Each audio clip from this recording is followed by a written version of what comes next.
Hello, here we go. We're into February now, so that's nice. Warming up a bit. I think this week's meant to warm up a little bit. Not too nice at the moment. Right, new members. Who is it? Brian, another Brian, and Richard. Hello, Richard. Both of you, welcome. Hope you like the videos. This is a Bush DAT 90 here that has come into me.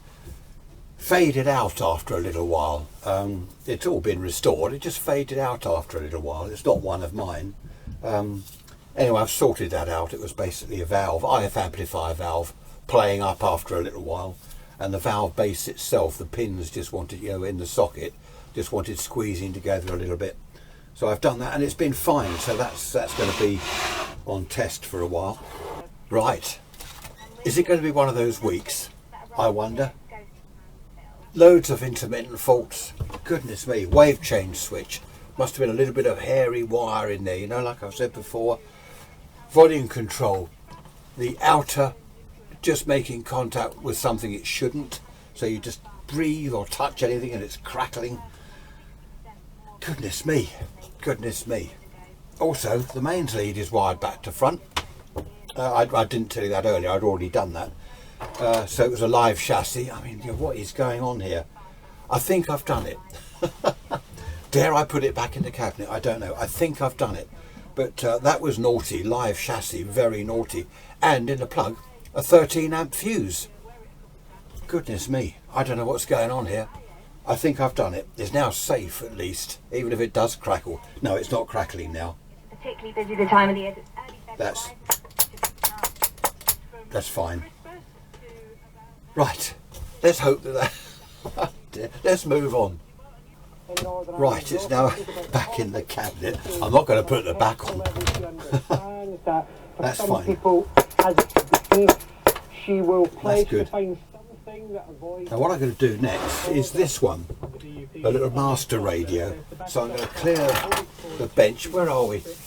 I hope it's not going to be one of those weeks. Do you know what it's like? You get this feeling, you think, what's going on here? This new chair of mine's hard. I haven't got any meat to sit on. I'm very bony.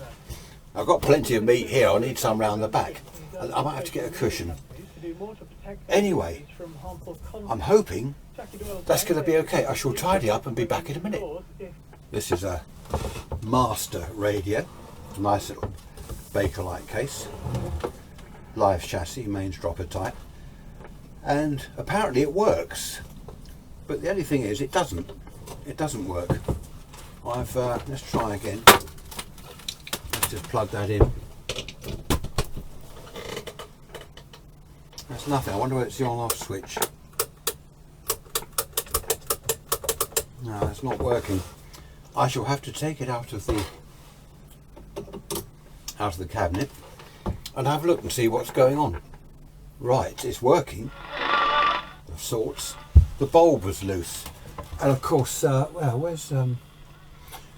bulb was loose and it's series heaters, so nothing worked. Tighten the bulb up.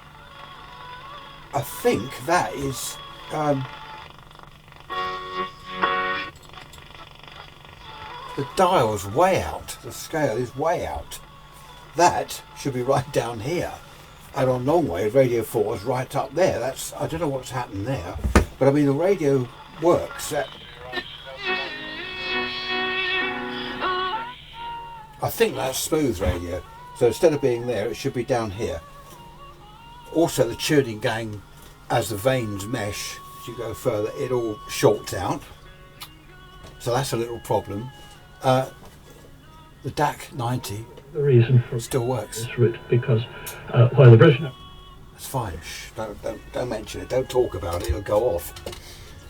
So okay, yes, this is looking good. In the knobs, tiny little grub screws. I went to use the ordinary screwdriver.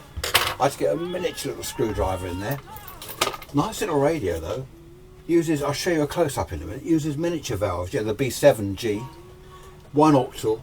1, 2, 3, 4 B7G valves. They're the 7-pin. I'll show you in a minute. I just want to try and work out what's happening with this dial business. It's not that the pointers move, because actually I wonder whether that is it. I'll be back in a minute. I don't know whether you're going to be able to see that. This is the dial drive cord here. See that? Look, it goes round there. It's round the speaker terminal. There's a pulley here. Well, that's all wrong. There's a new spring. Someone's redone the dial drive cord and it's all wrong. You can't have that wrapped round the speaker terminal like that. That pulley there. That's my little walkie-talkie thing. That, oh dear, I'm going to have to completely redo the dial drive cord. I don't know what's happened here. Yeah, can you see that on the cam? Look, it goes there and then down there it's hooked round the speaker terminal. Now while I've got the camera out, there's the octal valve, there's the B7Gs, the little ones. Oh, in fact, the mixer oscillator over there is a B9A valve, so 3 types of valve in it, which is amusing. Underneath, oh look, a hanging off capacitor, hanging there. Someone's, oh look, capacitor's replaced there. That's sort of hanging off. But I think basically the radio's going to be alright. First thing I must do is that dial drive cord. That's just ridiculous. Total nightmare, to use my favourite word, nightmare. I've done it. There we are.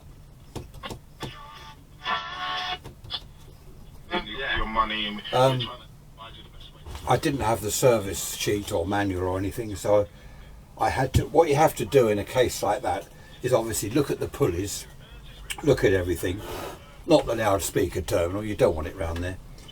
What I did, I drew it out on a bit of paper, then worked out. You know, if you sit and look at the bit of paper, you can think, right, that's got to go that way, that's got to turn that way, blah blah blah. You can work out where your cord has to go.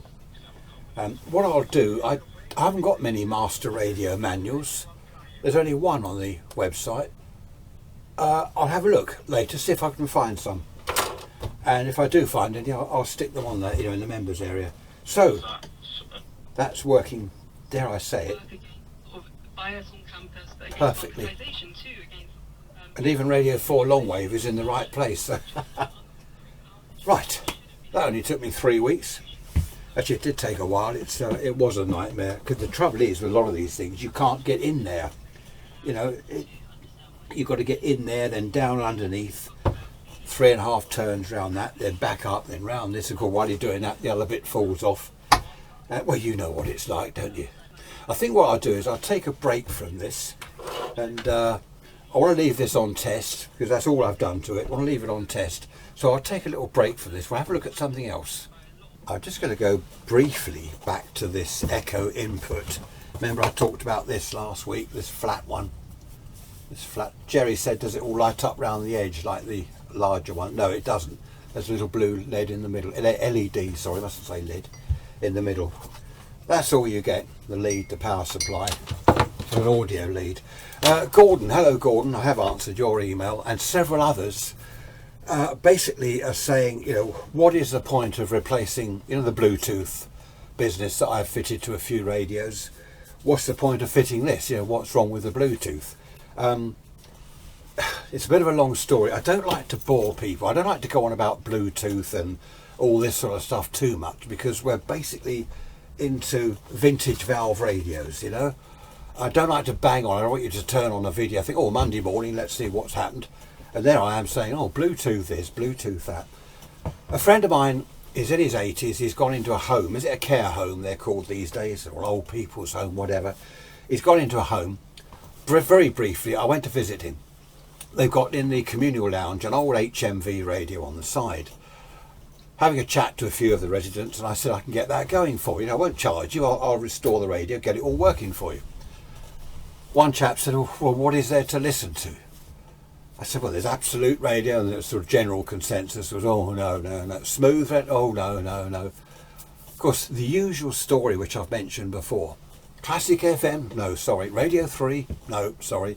Radio 2, sorry, no. I said, okay, how about a Bluetooth option? That's when a lovely young lady, member of staff, came over to me, and she said, sort of whispering in my ear, saying, some of them have got mobile phones. She knew about Bluetooth. She said, but they're not on the internet. She said, some haven't got phones at all. One or two that have got internet on their phones, They don't know how to use it anyway. So she said, if I could do it, a member of staff could do it. She said, but it's all then tying our phones up, etc. So that was a no. That's when this idea came along. I very briefly, as I keep saying, I knocked up a prototype in their HMV radio. I fitted one of these. Okay. Now, Gordon, this doesn't replace everything in the Bluetooth. All this replaces is the Bluetooth board. All right. You still need the volume control, the wiring, the little solid state amplifier, the LEDs, the power supply wiring. All that replaces is the board, the actual Bluetooth board itself. So anyway, they've now got their HMV radio with this fitted, and they are all over the moon. There's Radio 4 Extra, apparently blasting out all the time. They're all loving it because they haven't got to worry about their phones and all this business. And they've been doing silly things, like Alexa. Well, I mustn't say that because, sorry to everyone, it fires off your Echo devices, doesn't it? Whenever I say that word, people have been emailing me, Jerry as well, saying, you don't say that because all our devices are, oh dear. So yeah, they're saying, what's for dinner? Useful things, like the weather forecast, what time is it, even what day is it? The nurse lady was telling me they're finding useful because one or two have got Alzheimer's. So it really is, it's worked so well for them. Apparently, their favourite station is Radio 4 Extra because on there is, someone was telling me up there, they listen to the Goon Show and what is it, Clitheroe Kid and whatever. I don't know what's on there, but they're coming out with all this stuff. And of course, they're loving it all. And this young member of staff, she said to me, they've been having great fun because one's shouting out, BBC Radio 3. So it goes to radio. Then someone says Radio 4 Extra, and someone says, "What's the time? What day is it? What's the weather forecast?" Of course, it's then confusing the thing, and this ends up saying, "I'm sorry, I don't know that. I'm sorry, I can't help with." Apparently, if you say what's for dinner, it says, "I'll try pizza or something. Would you like me to give you a recipe?" And they're as I said, they're all over the moon. But as she said to me, once the novelty has worn off a bit, she said they're listening now to Radio 4 Extra and a lot of these old time radio programs, which is really good. I've actually over the years donated a few radios to local homes. Where one in particular, I remember they were making a room, all 1940s, 1930s, 1940s. I forget the details. And they wanted a radio, not working, so I supplied a radio, which was in keeping with that time period. And for Alzheimer's, which my father-in-law is now he's getting worse. Apparently, they can relate to that. They can really relate. They sit in that room and all the stuff they recognise from their early days. Anyway, that's what all this was about. Yeah, the Graham socket. That's only, make sure it's not a live chassis. My suggestion was if you don't want to fit a solid state amp, change the volume control and all that. I mean, I was just throwing ideas around. Take the audio out of here and stick it in the Graham socket, and see how you get on with that. Because some people don't want to replace the volume control, and do all the wiring, etc. Fit the Bluetooth board or the little amp. So there we are. Anyway, I'm not going to go on about that anymore. I just thought I'd explain where that came from. And I'll tell you what, look at this. Oh, if I can get this over here. Look, it's an oscilloscope. And it works. I'll show you that in a minute. This was given to me. It's a kind of solid state digital type oscilloscope. What is it? Tektronix. 2-channel digital storage oscilloscope. Apparently only one channel works. That's why this chap didn't want it anymore. But I only need one channel, so rather useful.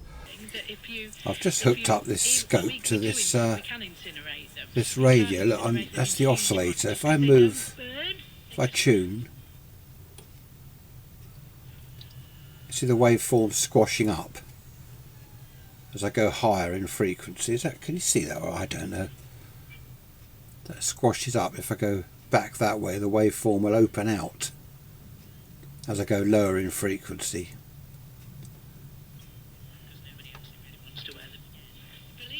There's fashion trends in no, you keep going, it opens and opens. So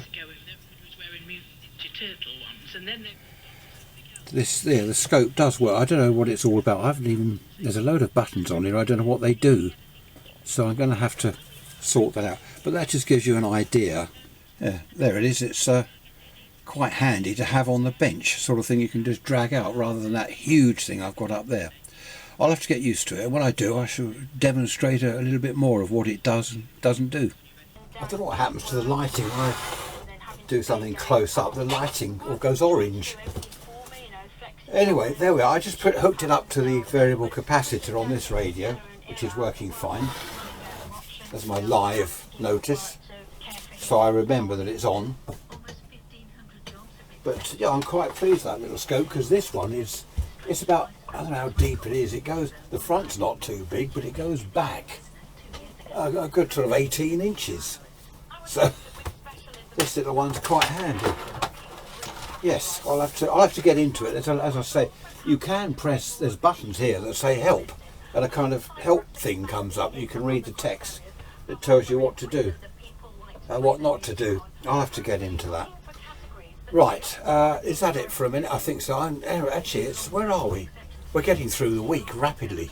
We are indeed getting through the week rapidly. And the DAC 90 is playing up again. Crackle, crackle, loud crackling. I thought it was the wave change switch. I've replaced silver mica capacitors. I've gone over all the solder joints. It's the aerial section. I've determined that because if you take the top cap off the oscillator mixer valve, right, take the top cap off, that's the grid. If you look on the circuit, that top cap goes to the wave change switch, the two aerial coils, the long and medium wave coils, and one side of the tuning capacitor. So that's it. Oh, there's another decoupling capacitor. That's it. There are no other components. So when it's crackling like mad, pull the grid connection off, the crackling stops. So it's got to be, if you see what I mean, I've even changed the loop aerial in case that was causing some crackling. I still think it's down to the wave change switch. A little whisper of wire at some point in its life is just moving about. I've got a little toothbrush, I've trimmed those so I can get in there. I've brushed it all, I've cleaned it, and it's it's been alright for a while. Yes, how long I don't know. I'm not pretty, twice now it's been out of the cabinet after I thought it was done. It's not going back in the cabinet now for about 3 months. No, the chap up in Scotland, he wants it back. So yes, I just thought I'd update you, and we are rapidly getting through the week. I don't know, I've got Tim's is still in bits. I've done no more to that because of this. I don't normally start, as you know, another job until one's finished. I thought this was finished. Twice I thought it was finished. Dear me. Oh, yeah. Let's move on. It's still here. It's the next day, it's still here. Had a call from Jonathan. Hello, Jonathan. He said, are you busy? I said, yeah, I'm stuck on a DAC 90. I was just telling him about this intermittency. Jonathan's having a go at a Philips, and also wondering about VHF radios, you know, with the little die-cast box, the VHF unit in there. What happens when that gives problems? They can be repaired, of course, but it's not easy. There we are. This is still all right. Do you remember, a year ago, it must be at least a year ago, DAC 90, exactly the same thing, and I toothbrushed the contacts and it was fine for several days. I eventually sent it back to the customer, never heard anything, so I can only assume that it was all right. Either that or he threw it away, fed up with it. No, I mean, obviously, so the funny thing is that that's exactly the same problem as this, really loud crackling. You almost expect sparks and lightning, it's so loud. I'm just wondering, this is fine. There we are. Anyway, nice to talk to you, Jonathan. I shall plod on with this. Just going back to the DAC 90. I just thought I'd mention this. I said I pulled the top cap off the mixer oscillator valve. Have a look at the circuit. You see the grid cap there? If I pull that off the valve, what I've done is I've removed the rest of the circuitry to make this clear. You can see what's left. Now, when you pull the top cap off, okay, you are disconnecting everything that is on the diagram there. All right, the crackling stops when I remove the top cap. So the crackling has got to be somewhere in that circuitry you can see there. So there's C1, there's TC1 and TC2, they're little aerial trimmers for long and medium wave. There's VC1, which is half of the tuning gang. Okay, that's the aerial section of the tuning gang. There's the wave change switch and the two loop aerial coils. So it's got to be somewhere there. I mean, I've changed the loop aerial. I think it's the wave change switch. I think it was. It's all right now. It's behaving. I've just come into the workshop. It's early morning and it's fine so far. The reason I'm mentioning this is because with octal valves like this, with any radio with these type of valves, you can pull the top cap off the IF amplifier. All right, the EF39, which it usually is in a lot of these radios. If you pull the top cap off the IF amplifier, you are basically cutting off everything from that IF amplifier valve input right the way back to the aerial. So if you've still got the crackling, it's not that lot. You see what I mean? It's got to be from the IF amplifier onwards. If it's still crackling, it's got to be the IF amplifier valve itself, perhaps, the detector, the audio amp, the speaker. It's got to be there. I know I've said this before, but with a series heater radio, you can't just pull out the valve and have the rest of it working. They'll all go off. All the heater will go out. With a transformer type radio, where they're all 6.3 volt heaters, you can put out a valve and the rest of them will still work. So you can pull out the mixer oscillator, crackling is still there, put that back. Put out the IF amp, crackling is still there, put that back. Put out the detector, an audio preamp. Let's say the crackling stops there, so you know it's that area. You see what I mean? It's a good way of eliminating and tracking down exactly where the fault is. I hope I've done this. I've not put it back in the cabinet. It is the end of the week now, and hopefully that's going to be all right. Intermittent faults, as I've said many times, are dreadful. You know, you think you've done it, it's okay for a couple of days, crackling comes back or whatever. But just bear in mind, with the top cap type valves, you can pull the cap off because it's the control grid. Be aware, some valves, the top cap is the anode, there's HT on it. So don't hold the chassis and pull the top cap off when it's going. That's not the case in the radios we deal with normally. But just be aware that that's not always the grid. Just one other thing while I've got the circuit to hand. You see the resistor R1, that's a higher value. It's probably a meg. I haven't looked at the circuit. I think it's probably a meg.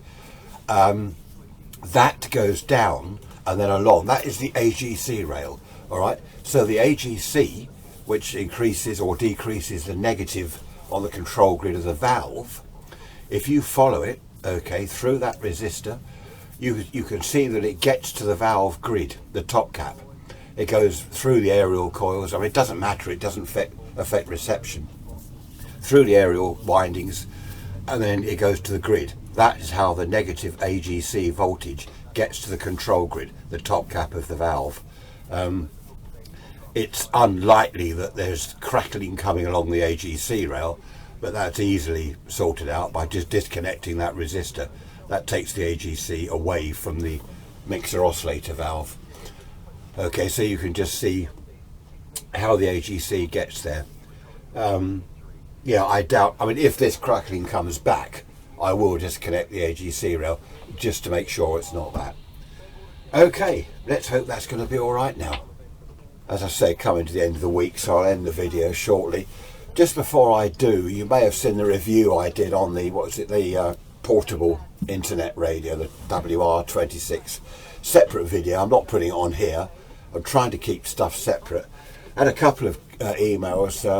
One was not derogatory, but he said, you're supposed to be, sorting out, promoting vintage valve analog type radio.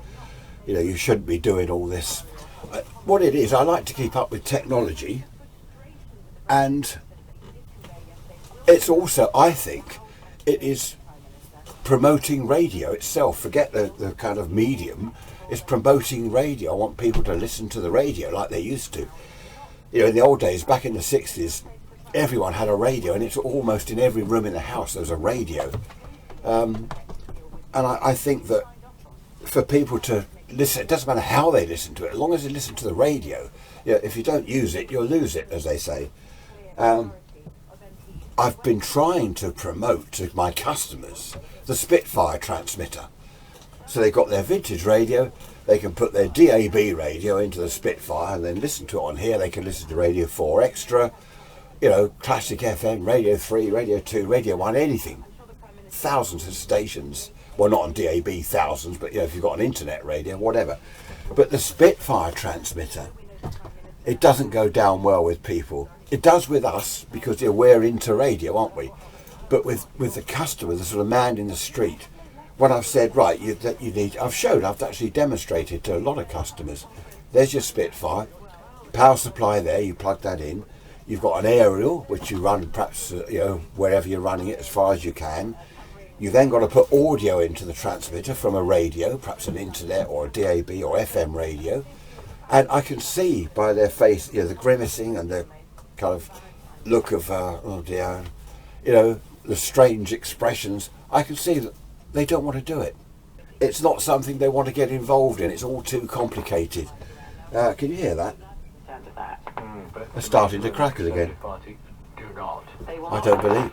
Look at that. Look at that. Turn it off. Starting to crackle again.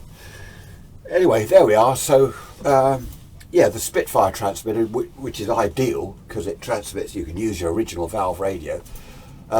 People don't want to get involved with it, and I can understand that. They've said, well, how do you set it up? What frequency is it? Where do I find it? And if you start saying, well, if you change the frequency of the transmitter to a clear spot on your radio, they just don't want to know. Right, I am going to end the week here, but I'm going to have a quick look at this before I do. Okay, don't panic, Mr. Mannering. It's now Monday morning. Where are we? Look, it's 9:30 Monday morning. I went away for the weekend and I forgot I hadn't finished the video. I thought, that's all right, I'll be home by 8 in the morning, stick the video on, and I haven't even finished it. That has just come on with the workshop mains, and touch wood, dare I say it, it's not crackling. Anyway, I've got to get on. Thanks for watching as always. I shall see you all next week. Bye bye for now.